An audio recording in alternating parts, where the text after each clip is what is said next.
Tied with Anthem of the Seas, the Adventure of the Seas is the ship that I have been on the most for a total of 21 days. Even though it is a medium-sized ship, there is still a lot of stuff to do. So, let's go on somewhat of a ship tour or an overview of what the ship has to offer. The card room is on deck 5 in the front. There is a view to the outside that lets natural light in. There are a bunch of cards in there, obviously, as well as board games and even stuff like Jenga.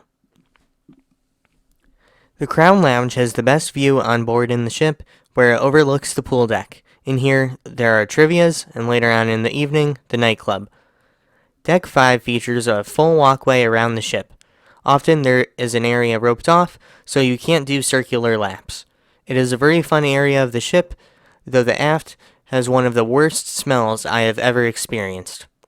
At the back of decks 3, 4, and 5, there is the dining room. When you book, you either choose a guaranteed table at a specific time slot, or have the option to wait on standby for an empty table at any time. The Royal Promenade has a lot of shops and events that occur during the cruise.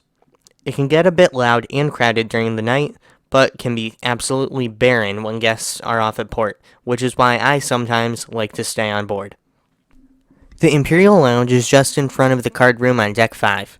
In here, there are a bunch of trivias, karaokes, live music, and other events. Next is the Windjammer, the buffet on Deck 11 at the back of the ship. It can get a bit crowded, but it's not too bad. The view out of the back of the ship is wonderful, no matter where the ship is. Deck 12 is just above the pool and has a more open-air environment than the deck below. There is a designated walking or jogging track with a specified length so that it is easy to track your distance and provides an opportunity to get different views of the port or ocean. Underneath is the pool deck, which has the main pool as well as the solarium. The main pool area is host for movies and various contests that get very crowded. My favorite area is the pub, where at night there is live music. It's a small venue that does get jammed up from time to time, but from my experience it changes from hour to hour. Next is another one of my favorites, the Schooner Bar. In here there are a bunch of trivias and live music at night. On the sailing I was on, there was even a language class. However, it reeks of cigarette smoke when the casino is open because they are right next to each other. In port, when the casino is closed, it is tolerable, but that is my biggest complaint about the ship.